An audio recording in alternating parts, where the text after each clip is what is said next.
First of all, we give all praise and all thanks to Allah subhanahu wa ta'ala for all the favors and bounties Allah subhanahu wa ta'ala has bestowed on us. And we send salat and salam on His last and final messenger Muhammad sallallahu alayhi wa sallam. Tonight, inshallah, we will continue Suratul Baqarah, verse 226. 224 and 225 deals with promises and oaths and pledges that you make. Now Allah subhanahu wa ta'ala speaks about talaq. Talaq meaning divorce. Because from among those things that you make promises, one of the greatest promise you make is on the day of your nikah. When you go and you get married on that day, that is a promise you're making. You're promising that, you know what, I'm going to take this individual to be my spouse. And I promise to take care of her. I promise to spend my life with her. I promise to maintain her. I promise to support her. So on the day of nikah itself is a time when we make that kind of promise, we make that kind of pledge. And both individuals make it. The male, he will make that kind of pledge, that kind of promise, as well as the wife-to-be, she will also make that kind of promise. So after Allah talks about promises and pledges, Allah talks about this now. You're actually breaking one of the greatest promises by going to do talaq and divorce. From all those small promises that you make, one of the great promises is nikah that you make, that you got married. That is something you're going to break. So Allah subhanahu wa ta'ala, in this, there are many ayats from here on until a few ayats, well, he talks about the method of doing nikah. Nikah is something, it is a mutual transaction. Now, some of the scholars from before used to consider nikah to be just like business. Nikah is just as business. You see something that you like, you propose, if they accept, for example, you see a merchandise, you see a book. If you like this book, you say, you know what, I want this book to buy. Will you sell it to me? And if the owner of the book say, yes, you can have it. We have to pay so much. You pay that amount of money and it is yours. So the scholar says nikah is something similar like that, like a business, a transaction. Person he sees a female, he likes her, proposes to her. If she accepts, only then he can get married. If she doesn't accept, then he cannot get married. So if she do accept, then there's a price paid which is known as the mahar. He has to pay. If he does not, if the mahar is not there, is not agreed upon by both, then it will be invalid. But then the last scholar says that nikah is far greater than even a transaction. Even though outwardly it looks as if it is a transaction, it is even greater than a transaction because it is one of the sunnah of Rasulullah sallallahu alaihi wasallam. And it is also considered an act of ibadah. So when you get married, Rasulullah sallallahu alaihi wasallam, he says that nikahu nisful iman. Nikah is nisfa of your iman, half of your iman, or nikah nisfa deen. Nikah is half of your deen. So it is an act of ibadah, as well as some difference of normal transaction and the transaction of getting married. Is one that when you're going to have a business transaction, you can do it with any male or any female. If somebody comes or you want to buy something from someone, somebody wants to buy something from you, that transaction can be done by any male or any female. But as for nikah, it cannot be done by, we cannot marry any female as we want. So as Allah opens it when started with marriage, who you can marry and who you cannot marry. So the transaction of nikah is different from that transaction of normal. As well as you're doing a business transaction, you do not need witnesses. But for nikah, you need witnesses. You could have a normal transaction, you could sell your car out, you could sell Your merchandise is out without having two witnesses at the side signing off, yes, this person has bought so, or he has sold so. But for nikah, you cannot, and nikah is not valid without witnesses. So with all of this, nikah is something that we pledge, and it is something that we promise, and it is a favor as well of Allah subhanahu wa ta'ala upon us. Because there are some religions who it is prohibited for them to get married. Some people, they cannot get married. But Allah subhanahu wa ta'ala has made it easy for us. And when getting married, there will always be conflicts. There will always be conflicts because these are two strangers coming together. Before marriage, everybody knows the good side of the other partner. Because you're talking to somebody or you get to read somebody, all that you're going to know about at that time before you get married is only the good qualities, all the good things. The individual will not quarrel on you at that time. While you're on the phone, they will not say certain things that will turn you off. They will only say things that will make you feel encouraged and want, yes, I want to get married. But it's only when you get married and you start to live with each other, you see the difference of when you are talking and now what is the reality of it. And like that, there are many conflicts. One of the kind of conflict is religious conflict. When you get married, sometimes it happens in both ways. The husband, he is practicing his deen, and the wife, she does not want to practice any deen. She does not pray any salat, she does not read any Quran, she does not have time to dress properly, and the husband, he's in it all the time trying to be obedient. Sometimes it happens the opposite way, that the woman, she's trying to pray her salat, she's trying to dress properly, and the husband, he's lackadaisical. Every evening he's at a bar, he's doing this, he's doing that. And this is something that causes a lot of rift in marriage when the two individuals are not on the same path. They're not going down the same road together. Others as well as family disputes. Family disputes. Husband and wife together, but parents are involved in it and there are always disputes. A man, you say, you know what, I like you, you are my wife, I am loving you, but I do not like your parents. I don't want to be around your parents. He doesn't like the parents, but he likes their daughter. Similarly, the opposite. A wife, she likes the husband, but she don't like his parents. And because of parents, there are always rifts and there are always fights. Also, there are also another conflict, which is financial conflict. The woman, she's always wanting more, she's wanting more money, she's not accepting that amount that the husband is giving her, and she thinks to herself that I need to get more, and the husband is thinking to himself, I'm spending too much money on her, and that kind of bring a little rift as well. And the last one, which is our expectations. When we get married, sometimes our expectations are too high. We expect our spouse to be like this and like that. And going both ways. Husband, sometimes he expects, not when I get married and you're my wife, I expect so and I expect so. And when it really happens, you realize that it's nothing that you expected is there. And they will always have conflict, and Allah subhanahu wa ta'ala and Rasul sallallahu alayhi wa sallam, he has not said that to resort to divorce as soon as any one of these conflicts arrive. Allah has given us that there are different means of how we go about. First, when these things happen, you need to communicate with each other. You need to talk to each other. Cannot just jump out, you know what, I can't handle it again, and you say I divorce. That is like that. Soon as these kind of conflicts come, the first step is to communicate and talk to one another. Try to solve it out between your own self. If that cannot happen, we have been taught that we should restrain. Live in the same house, but restrain from one another. So just to show the other individual that what you are doing is something that I dislike. So you stay here and I will stay here for a period of time to see if that will bring about a solution to the problem. Others is that after that step, you go and you try to advise your partner. Try to admonish them. Try to talk very softly and gentle to them. And if all these steps do not work, Allah even gives us another step, another solution. He says, وَحَكَمًا مِنْ أَهْلِهِ وَحَكَمًا مِنْ أَهْلِهَا. Bring an arbitrator from his side of the family and bring an arbitrator from her side of the family. But don't go to divorce. Up to now, he didn't say anything about divorce. He didn't say as soon as you get in this conflict, go on and start to divorce your wife. He says, bring an arbitrator. And this arbitrator should not be the girl's parents, and it should not be the boy's parents. Because when it's the two parents, each one will side for their own child. The girl parents will say, my daughter is right. The boy parents will say, my son is right.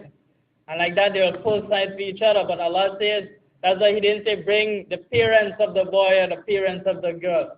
He says bring an arbitrator from your side of the family and an arbitrator from his side of the family. Meaning somebody from your family, but not as close as your parents. Maybe your uncle or someone who have a clear mind that could sit down, both sides could sit down and try to solve this out. And if that cannot be solved, then you resort to divorce. Then, because you realize that nothing is working out, then you go ahead and you go to divorce. But all these steps must be taken before you go down that road of divorce. As Rasul sallallahu alayhi wa sallam, he says, أَبْغَضَ الْحَلَالُ إِلَى اللَّهِ الطَّلَاقُ. From amongst all those things which are halal, one of the things that Allah subhanahu wa ta'ala, the thing that Allah hates the most from those which are halal is that of divorce. Allah does not like to see two persons that come together and then they separate, they go their own way. Talaq means to terminate the contract of nikah. It means to let go. Terminate the contract, and it cannot be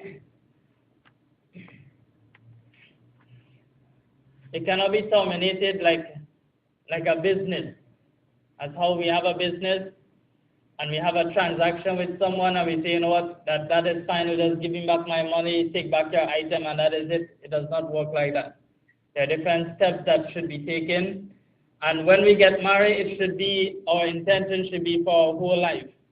That should be our intention. Our intention should be that I want to stay for my whole life. So whatever I need to forego just to keep in this relationship. And one of the things that we should take most consideration is when we have children. When we have children, that is the time that we need to take more consideration. Because even if you and your wife are having troubles or having problems, think about the children. If I was to divorce, what will happen to my child? What will happen to my children? They have to grow up without a father. They will grow up with a stepfather. Think along that line so that you forego certain things just to make sure that you are in that relationship. And there's also counseling. One thing that people these days they are ashamed to do. They're ashamed to go to a counselor and say, you know what, I want some counseling. Me and my wife need some counseling. Because the community will start to look down on us. They start to say they can't even handle their own marriage. They have to go to a counselor. So even when we are going to a counselor, we should try to go to Muslim counselors that have a little bit of Islam, know about Islam. Because if you cannot bring Islam with counseling, then a counselor who is not a Muslim, his objective is only about the dunya. As long as if you are not happy, come out of the relationship. If some of the reasons that you might put forward that this individual, they're not praying, they're not teaching my child how to pray and those kind of things, if he's not a Muslim, he won't understand the value of what is really prayers and what is Allah. She's not teaching him anything about Allah, she's playing this and that, so he won't understand that. So you need to, if you're going to a counseling, need to be from amongst a Muslim counselor. So Allah subhanahu wa ta'ala has given us the divorce now. And we need the reason Allah has given, even though it is hated, because if Allah had not granted us this permission to divorce, sometime it could have been worse. Because if two people can't live with one another, they are fighting, they are hitting one another, it will eventually lead towards somebody might be killing another. You might pick up something and hit your wife pick up something and hit you, and you're fighting until you realize that one of you passed away. So Allah subhanahu wa ta'ala is giving you as an ease as well. As long as you realize all the step is taken and it cannot work, then go ahead and divorce. And the divorce is to say, I divorce you. Very simple. Even though if you are married legally, you need to go through the process to get it divorced legally, if you went through that process. But according to Islam, as long as you said, I divorce you, and that should be done with witness as well. But even if there's no witness, the divorce will still occur. And divorce is not something that you should play around with neither. Not something that you should joke about, because even if it is jokingly, it will still count as a divorce. So it's not something that when you're angry or you just jokingly say to your wife, I divorce you, and that will not come. That will come. According to all the mazhab, all the four imams, they accept that because Rasulullah says you should not be playing with divorce. Even if you say it unintentionally, that divorce will be considered as a divorce. So divorce your wife, you say, I divorce you, the iddah period starts. She has to wait. She waits for 3 periods, 3 monthlies to pass. But at that time she's waiting, Allah did not say, send her back to her parents' home. Allah says, keep her there. Keep her in your home. She has to wait there. She has to be under your roof. You still have to find clothes for her. You still have to find food for her. You still have to live with her for that 3 periods. If that 3 periods pass and you did not return back to her, you did not embrace her, you did not sleep with her, you did not have relations with her, and that time passed, divorce is completed. She needs to go back by her parents' home. But before that 3 monthlies, the 3 month period before it has ended, he has went back to his wife, then they are back together again. You don't have to remarry again, they are back together. Then if you go and he divorced a second time, the same process happens again. He's allowed to go back. That's why the first 2 divorces are known in the Sharia as revocable divorce. The first 2 times you ought to divorce, they are considered to be revocable divorce. It means you can revoke it. So you see it and then you can revoke it. You can see it again and you can revoke it. And then if you revoke it the second time and then you start to live back again with your wife and you say it for the 3rd time, that is irrevocable. It cannot be revoked again. The 3 is the maximum. So if you divorce her the 3rd time, you cannot say, you know what, I want to come back again. I want to remarry. Even remarrying is not allowed at that time. And when we go through the reason we are going through this, so that when we go the ayat, we will not spend too much time on the ayat. We will understand the procedure and everything, so that we'll go through it a little fast. So that time, you mentioned that the 3rd divorce, she still has to wait her iddah period. Even though you cannot remarry her, she still has to wait out her iddah period. After the iddah period finished, she has to go. If you want to marry her, Allah says you cannot marry her until she marries someone else. Until she gets married to someone else, she have relation with that one, and then if the 2 of them divorce, only then you're allowed to remarry. So sometimes when we give divorce, some scholars the opinion, if you say, I divorce you, I divorce you, I divorce you, sometimes you're angry. And with that anger in your mind, you say, I divorce you, I divorce you, I divorce you, 3 times. According to the school of thought that we follow, Imam Abu Hanifa, rahmatullah alayhi, he says that even though you say 3 divorces at one time, the 3 will occur. He says the 3 will occur. So you need to be careful. Even though he says it is disliked to do that because you are going against what Allah has told you about the steps, but it will occur because you cannot joke with it. So you need to know how you are saying it as well. So if you look at the ayat now in verse 226, Allah says, لِلَّذِينَ يُؤْلُونَ مِن نِسَائِهِمْ تَرَبُّصُ أَرْبَعَةِ أَشْهُرٍ. For those who have done ilah. Ilah means to swear that you will not have relations with your wife for a period of time. For example, you find out or you suspect your wife is doing something bad or she said something that you did not like, and you say, you know what, I swear I'm going to be separated from you for a period of time. You stay in that room and I stay in this room, or I'll stay upstairs, you stay downstairs. So Allah says for those who did ilah, those who swear that they will not have any relations with their wives, tarabbusu arba'ati ashhur. She should remain with him for 4 months. She should remain for 4 months. And this is, for example, a person who did not fix any time. You could just say, you know what, if you say, you know what, I'm not going to have relations with you. You go here, I stay there. You didn't say how much months, you didn't say how many weeks. You just say, go your way, I go my way. You stay here for this while and I'll stay here. But you did not mention how much months or how many weeks. Next thing, if you mention 4 months, Allah says that will occur. If you did not mention any months, 4 months is your maximum. And if you mention more than 4 months, it will be restricted to only 4 months. So Allah says, Tarabatu arbata ashhur. She needs to stay for 4 months. if you were to go back to her before the 4 months, remember you made an oath, you pledge, you say, you know what, well, I swear I will not have relation with my wife, I will stay away from you for 4 months. If 3 months pass, and after the 3 months you say, you know what, I want to go back to my wife, it is allowed to go back. It is allowed to retake your wife. You don't have to remarry, just take back, but you have to do kafara for the oath that you have just broken. Because maybe you swear, so that oath you'll have to do kafara for it, and you'll take back your wife. If the 4 months completes, after that 4 months, the 4 months complete, and after the 4 months now you start to say, you know what, I miss my wife, I want to go back now. It is allowed to go back, but you cannot just retake, you have to remarry your wife.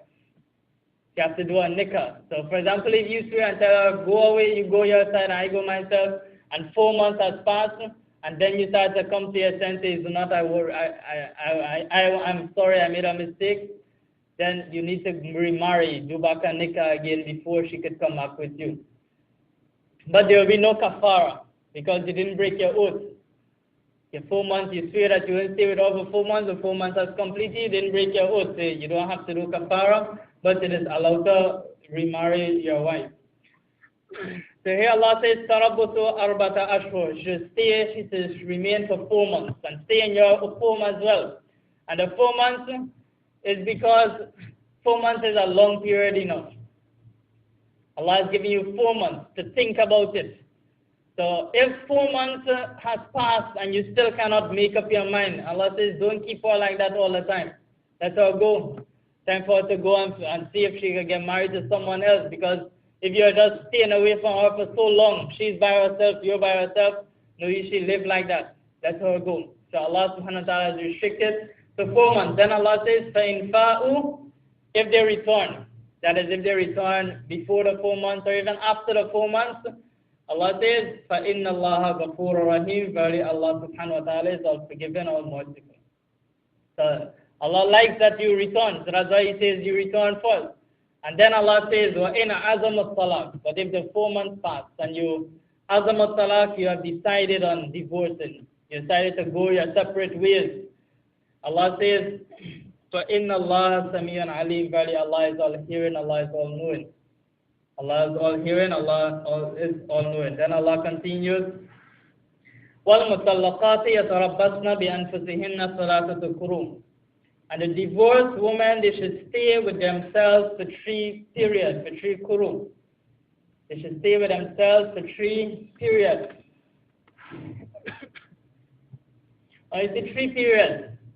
It is disliked to go and divorce your wife while they're in their monthlies. It is disliked. So if you divorce your wife at that time, it will occur, but the counting will only start when they become pure. The counting of the iddah will start when they become pure. And it is disliked to do that. So the best time to do it is when they are in purity. When they are pure, they are not in their monthlies, they want to divorce, Allah says, then is the time to divorce. To divorce them, they have to stay for 3 monthlies. So if you divorce in the time of purity, your wife should have to stay there with you until she reaches her 4th menses. When that's finished, until she reaches 2nd. And when that's finished, when she reaches 4th and the 3rd finish, only then her iddah period finished. Then she could go by her parents. And the reason Allah has made that iddah period, that waiting period, one is because at that time when you now divorce an individual, somebody is now divorced, they are very traumatized. They are very emotional. Sometimes they are, especially if they have children and so forth, they are thinking, what will I do now? Who will come and who would want to marry somebody that have 2, 3 children? I'm already married and I'm already divorced. If anybody comes to propose, they will think that I've already married. They wouldn't want to get married to me. So all of this kind of emotions is going through their head. So Allah says, give them a time. Let them stay with you. And the reason for them to stay with you is that not soon as somebody comes along, you divorce your wife today, tomorrow somebody comes along and she's thinking, what will I do? And this individual say, I want to marry you, she go ahead. Without thinking, she do it 2 years and after a few months she's divorced again. So Allah said, let her to relax her mind, let her stay. That's one of the reasons. The second is in case she's pregnant. In that 3 menses, if the husband will be able to know if she is pregnant for him or not. So that is the other reason for iddah. And the third reason is for her to consider, for she as well as her husband to consider their mind and take back one another. To take back one another. It will be more easier in that way. Because if an individual gets divorced, he say, I divorce you. Says his wife, I divorce you. And then soon as he says that, she picks up her bag and everything and she goes to her parents. When she goes to her parents, the parents is only putting things in her mind against the husband. So she's on that side, he's on this side. Then the only thing that she will be building up for him is more hatred, more dislike for him. The only thing he will think, she's gone. She's history. She's not again in my life. So they will never think of, let us get back together. But if every day he still has to come home and he has to see her in that same house, still has to maintain her, still has to be around her in her company, then that will have a more attractment and a more encouragement for them to get back. So Allah is doing all of this. The iddah is one of the reasons Allah has placed it, because He don't want you to really divorce. Allah is trying so that even if you divorce, try to get back together by placing the iddah period there for you. She's to stay for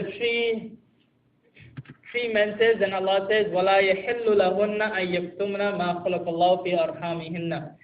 It is not permissible for them to conceal what Allah has created in their womb. In their wombs, they are not allowed to conceal it. So when you now divorce a wife, she becomes very angry. They don't want to see you. And then now if she's pregnant, she's thinking to herself, you know what, I'm not going to tell him anything. I don't want him to know. He has treated me so bad. He has treated me very, very evil, and I do not want him to be the father of this child. I don't want him around me.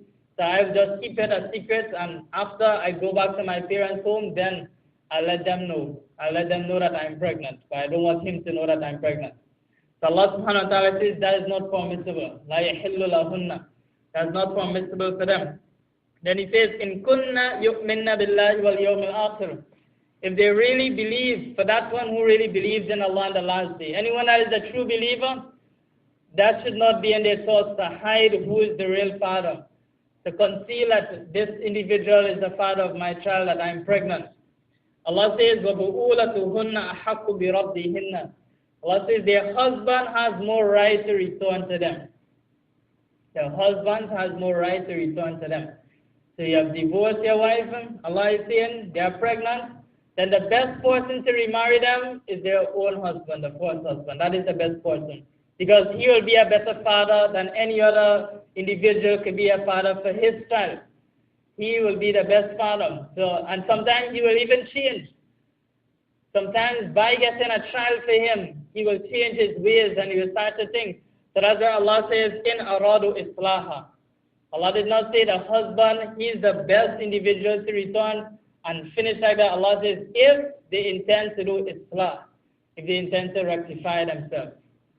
If the husband intends to say, well, you know what, I'm going to change my life. My bad habits that I have, I'm ready to change it, but I want to be the father of this child and I want to keep this marriage. If the wife says the same thing, I want you to be the father, I want to keep the marriage, and whatever bad habits I have, I will curb that and I will take. So Allah subhanahu wa ta'ala says, if they intend to do islah. Then Allah says, وَلَهُنَّ مِثْلَ الَّذِي عَلَيْهِنَّ بِالْمَعْرُوفِ. Allah says, and for them is the likeness which is upon them with goodness. Allah talks about your wives now. He says, the wives that you have, is for them the right that you have, that they have, and the obligation that they have, both are equal. Both are equal. So the rights that you have on your wife and the rights the wife has on you is both equal. The same amount of things your wife has to do for you, that is the amount of rights you have on her. That is the amount of things you have to provide for her as well. Allah says it is equal. You know, these days everybody fights about what is my right, but you have to fulfill my rights. You have to do this for me, you have to do that for me. The wife has said to her husband, it is your right to provide this for me, it is your right to do this for me. The husband is saying, it is your right to cook for me, it is my right that you do this for me, that you wash my clothes. And everybody is fighting about their rights. Nobody is fighting about what is my obligation to you. Everybody is fighting that I have to do this for you. I want to do this. This is my obligation. And if both spouses, the husband and the wife, was to just focus on their obligation, all their rights will be fulfilled. If you only think about obligation. So if the husband thinks that what and what I have to do for my wife, what are my obligations to my wife? I have to do this for her, I have to do that for her. And if the wife do the same thing, what are my obligations to my husband? I have to do this, I have to do that, then all the rights will be fulfilled. But if everybody is fighting for their rights, then no obligation, nobody will fulfill any obligation because everybody wants their rights. So Allah subhanahu wa ta'ala says, Rasul sallallahu alayhi wa sallam, he says in khutbah of Hajjatul Wida, he says, Fattakullah fin nisa. Fear Allah concerning women. Fattakullah fin nisa. فَإِنَّكُمْ أَخَذْتُمُوهُنَّ بِأَمَانَةِ اللَّهِ. Well, you have been given them. Allah has given you your wives and your spouses as a means of trust of Allah, as an amana. Your wives are an amana that has been given to you. You need to deal with that correctly. وَاسْتَحْلَلْتُمْ فُرُوجَهُنَّ بِكَلِمَاتِ اللَّهِ. And Allah has made them halal for you just by the words of Allah. All you had to say, قَبِلْتُهَا وَنَكَحْتُهَا. That was all you had to say, and Allah has made them halal for you. He says, وَلَكُمْ عَلَيْهِنَّ أَلَّا يُسِئُنَّ فُرُوشَكُمْ أَحْدًا تَكْرُهُونَهُ. Then he talks about the wives. The wives, they should not allow anyone in the property or even in the bed of the husband when he is absent, or whenever anyone that he might dislike. Says, إِذَا فَعَلْنَ ذَلِكَ فَضْرِبُوهُنَّ ضَرْبًا غَيْبًا مُبْرًا. Says, if they did something like that, if your wife was unfaithful, then it is allowed for you to give her some lashes. And this is mentioned as well in Suratul Nisa, that it is allowed to give her some lashes, gaira mabra, but it is not to harm her. Not that you pick up something, you start to lash her and give her black and blue and break her hands and those kind of things. It says give her a few lashes, even Allah says that. But do not cause any harm, do not cause any injury to her. And that is why it's from the Sunnah of Rasulullah, he says the thing that you could use, is the miswak, not a belt, not a leather belt. But a small miswak that you have, just to give her a 2 tap on her hands to let her know that that is not right to do. Then he says, وَلَهُنَّ رِزْقُهُنَّ وَكِسْوَتُهُنَّ بِالْمَعْرُوفِ. Then he says that upon you, O husbands, it is upon you to make sure that you give her her clothing. You clothe her. Whenever she asks you for something to wear, make sure you give it to her. And as well, it is upon you that you give her her rizq, her provision. They asked, the Sahabas, they asked, Ya Rasulullah, what are the rights of my spouse on us? What is the rights of my wife? Rasulullah, he says, whenever you eat, make sure that she is eating. As long as you have food to eat, make sure that she has food to eat. Not that when you come home, you take all the food from the pot and she has nothing, she has to go cook again. Make sure that you leave some for your wife. You have some, she has some. Whenever you are buying clothes and expensive clothes for yourself, make sure that she has clothes as well. Make sure you buy for her as well. Then he says, وَلَا تَضْرِبُ الْوَجْهِ. You should not hit her on the face. You should not even try to raise your hands and touch her face. وَلَا تُقَبَّحْ. You should not curse her. You should not use any indecent language on her. And you should not stop speaking with her. You should not be vexed for too long or angry for too long. And say, I'm stopped speaking to you for so many days. So some say you should not do those things. Then he says, وَلِلْرِجَالِ عَلَيْهِنَّ دَرَجًا. After he says both husband and wife have rights and obligations equal to one another, he says, but men, they have عَلَيْهِنَّ دَرَجًا, they have a higher degree over women. Have a little step over women. And as Allah says in another ayat, الرِّجَالُ قَوَّامُونَ عَلَى النِّسَاءِ بِمَا فَضَّلَ اللَّهُ بَعْضُهُمْ عَلَى بَعْضٍ. Men, they are higher than women, a little degree over women, because of what Allah has favored some of them over some, and in what they spend from their wealth. It says from what they spend from their wealth.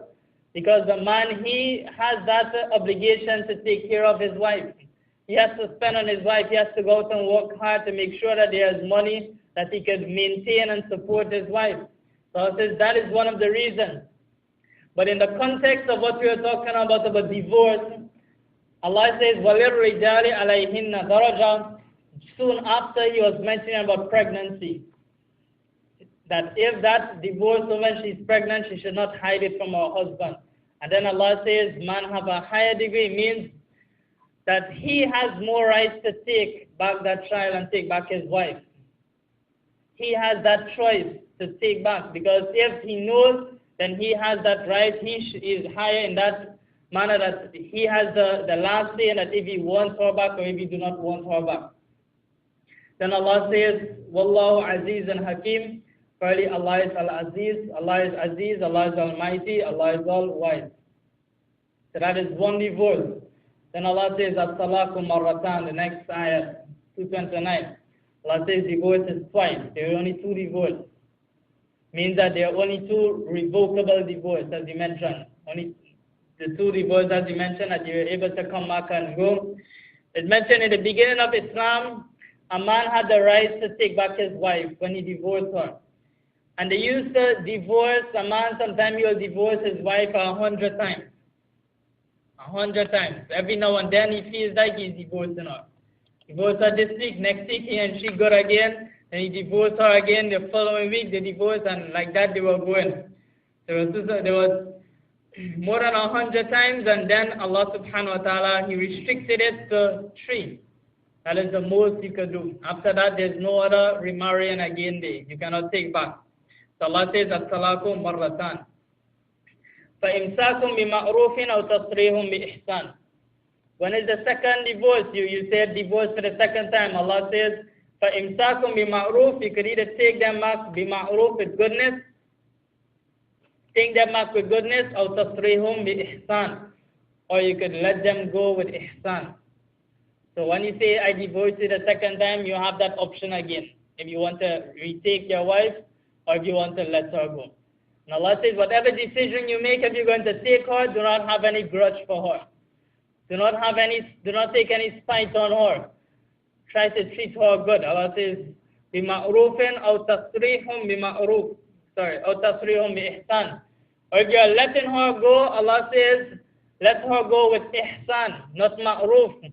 If you're going to take her back, then be kind and be good to her. But if you're going to let her go, you need to be on the best characters you could be. The most perfect characters you could be, you need to do that. And because the reason for that, because when a man and wife divorce, and the wife goes her way, the man all his friends will know all the bad qualities of this man's previous wife. He will say, you know what, she was like this, she used to do so and so. Anybody wants to get married to her or look like a little interested, he will start to tell them, no, that is not a good choice. Look at what she do to me. Don't go in that thing. You will not be able to do so and so. Allah says, if you're letting them go, let them go in peace. Let them go in. And when they go, you should be on the best quality that you could be, on the best character. You should uphold that quality of the best behavior that you could find yourself in. It is mentioned that a man, he said to his wife, I will not divorce you. I will not divorce you, neither I will not live with you. I will not let you go, neither I don't want to live with you, but I want you to be here all the time. So when he said that to his wife, she says, why? How could you do that? How is that possible that you will not divorce me, neither you will not live with me? And he says, you know what, I'm going to divorce you. And while during your iddat, before your waiting period finish, I'm going to take you back. And when I take you back, I'm going to divorce you again, and you'll be in your waiting period, and then before that done, I'll take you back. And we'll be like this all the time, and you'll not get to go to nobody else, you cannot remarry nobody else, neither I do not want you, so you just stay here as a prisoner. So she came to the Nabi Sallallahu Alaihi Wasallam and informed him, and Rasul Sallallahu Alaihi Wasallam, when he was asked about this, Allah said down beside, As-Salaku Marratan. In divorce, only 2 times, after 2 times, you cannot revoke your divorce when you go to the 3rd time. Then Allah says, وَلَا يَحِلَّ لَكُمْ أَن تَأْخُذُوا مِمَّا آتَيْتُمُوهُنَّ شَيْئًا. It is not permissible for you to take from what you have given them anything. Not permissible for you to take what you have given them anything. Means that it's not permissible for you to bother them and pressure them that they should give you what you have given them from the mahar or any other thing. So when you divorce, you start to share up whatever in the house. Start to look around, what is my own and what is your own. To think sometimes you bought a TV for her, you bought a chair set for her and say, I'm buying this for you. But even though you use your own money and you bought it for her, now you're divorced, you say, we are divorced, I'm taking back my chair set, I'm taking back my TV, I'm taking back this because it's my money, buy it. Even though he said that I'm buying it for you, he said, my money, buy it. So Allah says it is not allowed for you to take back anything. So even from the mahar especially, sometimes we go overboard and we want to give big mahar. We are so in love. So in love at that time, we say, you know what, I'm going to give some big mahar. I'm going to give you 3 lots of land and 3 cars and a house and so and so. And then when the divorce do happen, you live and you cannot think. You say, everything is yours, everything is yours. I've given you everything. Now I want it back. I don't have anything. If we leave now, you have everything. Nothing is for me. So Allah subhanahu wa ta'ala says, if you have given it to them, you cannot take it back. And he used the word shay'an at the end. Shay'an means anything or even any piece. You're not allowed to take anything back from them that you have said it is theirs or any part of it. You cannot say now, all right, let us share it up. As long as you have given them it completely, they have to remain with that. They have to keep that. Except if the wife wants to give back everything. You know, sometimes you get divorced and the wife says, you know what, I don't want any memories of you. To take back everything. Anytime I see those things, I remember you. I don't want to remember you. So take it back. If she says something like that, it is allowed for you to take it back. Or if she gives it up freely, she says, go ahead, I realize that you are punishing. Take some of those things, then it is allowed. But you, as a husband, you cannot force her. You cannot say, yes, you have to give me back so and so. We have to share it equally. So Allah subhanahu wa ta'ala, after saying that, He says, وَلَا يَحِلُّ لَكُمْ أَن تَأْخُذُوا مِمَّا آتَيْتُمُوهُنَّ شَيْئًا إِلَّا أَن يَخَافَ أَلَّا يُقِيمَ حُدُودَ اللَّهِ. Except if both of them fear that they will not establish the laws of Allah. He says, فَإِنْ خِفْتُمْ أَلَّا يُقِيمَ حُدُودَ اللَّهِ فَلَا جُنَاحَ عَلَيْهِمَا فِي مَا افْتَرَتْ بِهِ. And if you fear that you will not be able to establish the limits of Allah and the laws of Allah, it is no sin upon both of them if she give him back something. And this is different ways, as we mentioned, if she realizes that, you know what, I'm being unjust to him. Like everything is in my name, nothing is in his name. He has to start from fresh, and I think it's only right that I give him some of it. If she feels that way, then Allah says there's no problem in that. It is allowed for her to do that. As well as if the husband didn't want to divorce her, but she is fighting for a divorce. And it is allowed for a woman to seek a divorce. She realizes she cannot live in a marriage, even though Allah has given divorce in the hands of man and not for women. But if she realizes that she cannot live with her husband, divorce is allowed for her as well. She could go to the judge or the Islamic ruling, and they could rule for her, yes, you are divorced. So it is allowed for her as well. So if she was to do that, he don't want to leave her, but she wants to leave him. Then it is allowed for him to, if she wants to give him back, it is allowed for him to take back those things that she wants to give him. There's mention of Rasulullah, he says, whichever woman asks her husband for divorce without any cause, without any valid reason, فَحَرَامًا عَلَيْهِ رَاحِيَةُ الْجَنَّةِ. The scent of Jannah will be haram for her. The fragrance of Jannah will be haram for her. Meaning she will not be able to enter into Jannah. There's only in situations when you realize that you really can't live with your husband, only then the wife has the permission to go and seek a divorce. There's mentioned at once a Sahabiya by the name of Habiba bint Sahal al-Ansari. She came to the Nabi sallallahu alayhi wa sallam at the time of Fajr. And she was sitting by the door waiting for the Nabi sallallahu alayhi wa sallam. When Rasulullah came, he saw her sitting waiting on him. He asked, who is this? She says, I am Habiba bin Sahal. He says, what is your problem? What do you want? Ma sha'nuka, what is your affair? She says that she starts to complain about her husband. My husband so, I can't live with him. I can't handle him again. I want to divorce. Then for Fajr Salat, the husband came for Fajr Salat. And in front of her, Rasulullah said, this is your wife Habiba bin Sahal. She has said such and such and such about you. And she is saying that she wants a divorce. And then before he could reply, the wife says, you know what, everything that I have that he gave me, I still have it. If he wanted, he could take that back too. He could go away and he could take everything he gives me back. I just don't want to live with him. Rasul sallallahu alaihi wasallam, he says, all right, take back, tell the husband, take back everything and let her go by our family. So he made the divorce, because remember, divorce is not on her hand, but it is allowed for her to go to a judge or go to an Islamic body and try to get a divorce if she cannot live with her husband. Allah says, تِلْكَ حُدُودُ اللَّهِ فَلَا تَعْتَدُوهَا. Allah says, these are the laws of Allah, so do not transgress it. And whoever transgresses the laws of Allah, those they are zalimun, they are wrongdoers. Then Allah says, فَإِن طَلَّقَهَا فَلَا تَحِلُّ لَهُ مِن بَعْدِ حَتَّى تَنْكِيَ زَوْجًا غَيْرَهُ. Now the third divorce. Divorced her twice, you went back, you live with her after divorcing her twice, then you go on and divorce her a third time. Allah says if he divorces her, it is not permissible, she is not permissible for him until she marries a husband other than him. So after that third divorce, it is not allowed. She cannot remarry him until, first of all, until she remarries someone. And the thing is, it's not that she can have relations with somebody. If she have relations with somebody other than her husband after the three divorce, that will not be counted. Because Allah says she must get married to that individual, so the nikah must take place.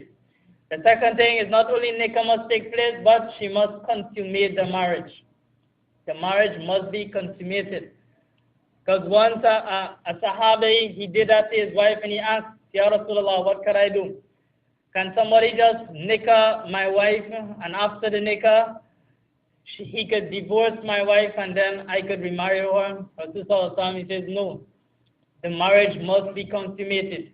He must enjoy her and she must enjoy him. So this thing, and it happens, sometimes it takes place, that people who do certain acts, there are certain people outside here that do something known as halala. Halala means to make things halal.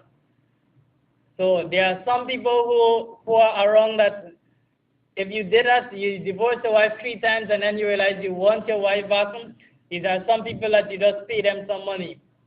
Pay them a few thousand and say, you know what, nikah she. Get nikah to her. When you finish nikahing her, you could stay with her for one night and the next day divorce her. And then she's mine. I could go ahead after in the period, I could go and get married to her again. Allah is saying that is not permissible to do. That is not permissible to do. To do something like that, that is also haram. Because Allah says, Hatta tankiya zawjan ghayra, until she marries somebody, not until you fix you up with somebody. Until she sees somebody that she likes and she ready to get married, and that individual that she's going to get married, he likes her and is in love with her and he wants to get married. And the reason Allah subhanahu wa ta'ala is doing that to us after the 3 divorces is to show us that we cannot play with it. Because anytime we are thinking about divorce, think about if I were to do it the 3 times, that is it, that is final. I cannot ever go back again. And for individuals to know that your wife is staying with somebody else, is sleeping with somebody else, you'll be disgusted. Definitely, most men wouldn't want back their wife again. So Allah subhanahu wa ta'ala has placed this down in that way to prevent us from going that step to go and do divorce in that way. So Allah says, Hatta tankiya zawjan ghayra, until she gets married to someone else. And Allah says, after she gets married to someone else, only if they divorce. Only if they divorce, and they have to divorce on their own will. And it is hard for individual. What Allah is doing here as well is teaching us, if we do not know how to treat our wives good, Allah is going to give our wives somebody else who will treat them better than us, and who will teach us how to treat our own wives. That is what Allah subhanahu wa ta'ala is doing here. So you divorce them once, you divorce them twice, you go on ahead and divorce them thrice. Allah says, all right, you do not know to really treat your wife. So Allah is putting things in place to get somebody else to show you how you are really supposed to treat them. And it's unlikely for that individual who the 2 of them really in love with each other and they get married, for them to divorce, for you to get back your wife. So that will be cancelled. It will be hard for you to get back your wife. And as for that, muhallal, to do that we mentioned about halal and having a contract, Rasulullah has coerced both of them. The person that hired him and the person who is going to do that act, Rasulullah has coerced them. So that is totally haram, not permissible to do. So Allah says, فَإِن طَلَّقَهَا, if he was to divorce her, that is, the second husband was to divorce her, فَلَا جُنَاهَ عَلَيْهِمَا أَن يَتَرَاجَعَا, there is no sin upon both of them if the first husband and the wife want to get back together. إِن ظَنَّا أَن يُقِيمَا حُدُودَ اللَّهِ, if both of them think that they will establish the laws of Allah. Then Allah says, وَتِلْكَ حُدُودَ اللَّهِ, those are the hudud of Allah, the signs of Allah, the limits of Allah and the laws of Allah. يُبَيِّنُهَا لِقَوْمٍ يَعْلَمُونَ, it is, Allah is making it clear for those people to know. And as we mentioned, this will nearly be impossible. Allah continues, He says, وَإِن طَلَّقْتُمُ النِّسَاءَ فَبَلَغْنَا أَجْلَهُنَّ فَأَمْسِكُوهُنَّ بِمَعْرُوفٍ أَوْ صَرِّحُوهُنَّ بِمَعْرُوفٍ. Allah comes back now, He says, if you divorce your wife, you divorce your woman, and they reach their time, the time has up, the period has done. Allah says, you either فَأَمْسِكُوهُنَّ بِمَعْرُوفٍ, you either keep them, we take them back, بِمَعْرُوفٍ, with goodness, أَوْ صَرِّفُوهُنَّ بِمَعْرُوفٍ, or you let them go with goodness. Remember the first ayat before we did, Allah says, أَوْ تَصْرِيهُمْ بِإِحْسَانٍ. Says when you letting them go, make sure you let them go with ihsan. Now Allah did not say let them go with ihsan in this ayat. Allah said let them go with goodness. Means that if you cannot perfect your behavior, at least now be kind to them. Be kind to them. Do not scandal their name around the place. Do not belittle them. Do not disgrace them. Do not embarrass them. Allah says وَلَا تُمْسِكُوهُنَّ جِرَارًا لِتَعْتَدُوا. Allah says, but do not keep them in order to harm them. Do not keep them in order to harm them. For example, you divorce a wife and you want you make so and you say, no, I don't want her to get married to no one else. So I realize that I have divorced her, I'll take her back, but when I take her back, I'll treat her real bad. I'll treat her very bad because I don't like her again. I remember the thing is, Allah says, لِتَعْتَرُوا, by you doing that and treating them bad, you are causing harm for your own self. Because لِتَعْتَرُوا, you are transgressing, they are not transgressing. If you were to do something like that, you will be transgressing and you will be sin for that. So Allah says, do not do that. وَلَا تُمْسِكُوهُنَّ ضِرَارًا لِتَعْتَرُوا. Then Allah says, وَمَنْ يَفْعَلْ ذَلِكَ فَقَدْ ظَلَمَ نَفْسَهُ. Allah says, whoever does that, فَقَدْ ظَلَمَ نَفْسَهُ, he has wronged his own self. He's doing injustice to his own self. وَلَا تَتَّخِذُوا آيَاتِ اللَّهِ هُزُوًا, and do not take the ayats of Allah as a joke. And the ayats referring to talaq. Do not take talaq as a joke. Do not play around with it. It is mentioned that a man, he would divorce his wife, and after divorcing his wife, he would say, كُنْتُ لَعِبًا, I was just playing with you. I didn't really mean it. I was just playing. I did that unintentionally. Allah subhanahu wa ta'ala says, do not take it intentionally. Ibn Abbas, he says, طَلَّقَ الرَّجُلُ إِمْرَأَتُهُ, a man, he divorced his wife, وَهُوَ يَلْعَبُ, while he was just playing, and he did not intend divorce. So this man, he divorced his wife in the time of Rasulullah, but he was just saying it for jokingly, did not really mean anything. And then Allah subhanahu wa ta'ala sent down this ayat, وَلَا تَتَّخِذُوا آيَاتِ اللَّهِ هُزُوًا, and Rasulullah made it binding that even if you joke about talaq, it becomes compulsory. It is in effect, sorry. So as long as you see it, it becomes effective. Then Allah says, Allah closed by saying, وَاذْكُرُوا نِعْمَةَ اللَّهِ عَلَيْكُمْ. Allah says, remember the favor of Allah upon you.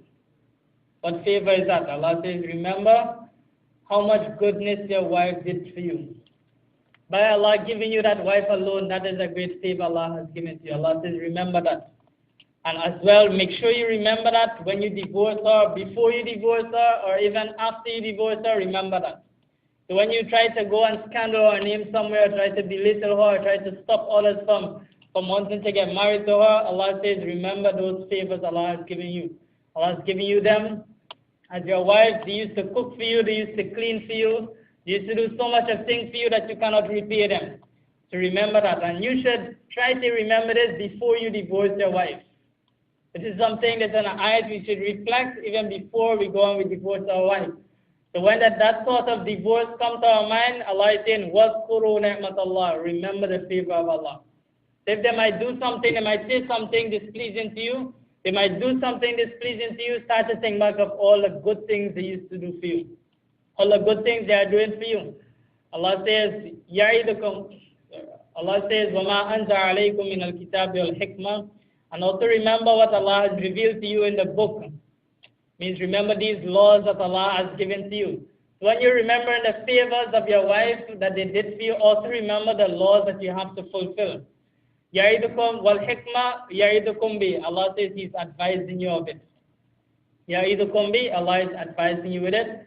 Wattaqullah, and fear Allah. Fear Allah concerning how you deal with your wife.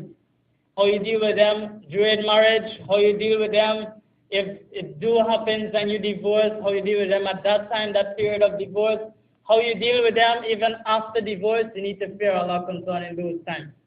Then Allah subhanahu wa ta'ala says, وَعْلَمُوا أَنَّ اللَّهَ بِكُلِّ شَيْءٍ عَلِيمٌ, and know very well that Allah subhanahu wa ta'ala is all-knowing over everything. Everything that you're going to say about them, everything that you're going to do, Allah is all-knowing of it. The last ayat before we close tonight, Allah says, وَإِذَا طَلَقْتُمُ النِّسَاءَ فَبَلَغْنَ أَجَلَهُنَّ فَلَا تَعْضُلُوهُنَّ أَن يَنكِحْنَ أَزْوَاجَهُنَّ إِذَا تَرَاضَوْا بَيْنَهُم بِالْمَعْرُوفِ. Allah says, if you divorce your wife and they reach their time, they reach the ajal, the time is up, the period has done. Allah says, فَلَا تَعْضُلُوهُنَّ أَن يَنكِحْنَ أَزْوَاجَهُنَّ. Do not prevent them from marrying their former husband. Do not prevent them. This is dealing with the parents now. So remember, when you divorce your wife, she has to stay with you. She has to stay in your own home. Now Allah says when that period is up, if the period has gone, she gone back to her family. And after staying a month or so, you realize that, you know what, I miss her and I want to go back to her. I want to take her back. You go by the family and the family is advising the wife, no, don't take him back. Look how he treated you. He divorced you, made you wait in his home for that whole period without taking you back. And then you came here and now he's coming and say that he wants to take you back, he will change. He will not change. Don't go by him. And that has happened most of the time. As long as the individual gets divorced, the parents of the girl will say, no, don't go back to him. He has so much other husbands you can get out there. Just leave him by himself. Allah says, no, you should not do that. Allah is making that haram. Allah says, فَلَا تَعْدُلُوهُنَّ أَيَنْكِحْنَ أَزْوَاجَهُنَّ إِذَا تَرَاضَوْا بَيْنَهُمْ بِالْمَعْرُوفِ. Allah says, when the both of them are agreeing, he still is in love with her, she still is in love with him, and both of them are saying, you know what, we're ready to make amends. We're ready to change our lives. We're ready to make this marriage work. Allah says, when that is between the two of them, then you should not put yourself in and stop one from getting married to the other. You should not stop the wife to get married to the first. And Allah is doing this because Allah likes when you get married to someone, you stay with them until you die. That's why Allah is saying that.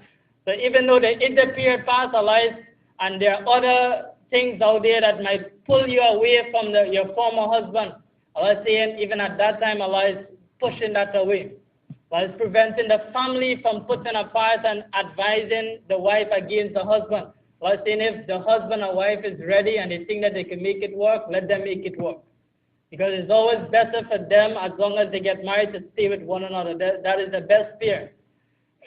Then Allah says, ذَلِكَ يُوعَذُ بِهِ مَنْ كَانَ مِنْكُمْ يُؤْمِنُ بِاللَّهِ وَالْيَوْمِ الْآخِرِ. Allah says, that is an advice Allah is given for those among who believe in Allah and the last day. Allah says, Allah is advising you. Your parents, Allah is telling the wife's mother and the wife's father, Allah says, you are advising your daughters not to go back to him. So Allah is saying, He is advising you now. Allah says, don't worry with your mother's advice, don't worry with your father's advice, worry with Allah's advice. Listen to how Allah subhanahu wa ta'ala is advising you. Then Allah says, ذَلِكُمْ أَزْكَى لَكُمْ وَأَطْهَرُ. Allah says the reason, because that is pure for you, and athar means pure as well. Both words means pure. Zakiya means to be pure, tahar Tahir means to be pure. So Allah used the both word means that is pure for you inside. Spiritually, that will be pure for you, that you have your same husband, as well as that will be pure for you outside, outwardly. So Allah says to have the same husband, to have the same wife all the time, Allah says that will be pure spiritually and physically, outwardly. That will be pure for you. Then Allah closes, He says, Wallahu ya'lamu wa antum la ta'lamun. Allah knows and you do not know. Allah knows why He's giving you this kind of advice. Allah knows why He's making it lawful, and you do not know. Allah has all the wisdom behind it. So this inshallah we close. Subhanallah wa bihamdihi, subhanakallahumma wa bihamdik. أشهد أن لا إله إلا أنت نستغفرك ونتوب إليك سبحان ربك رب العزة عما يصفون والسلام على المرسلين والحمد لله رب العالمين.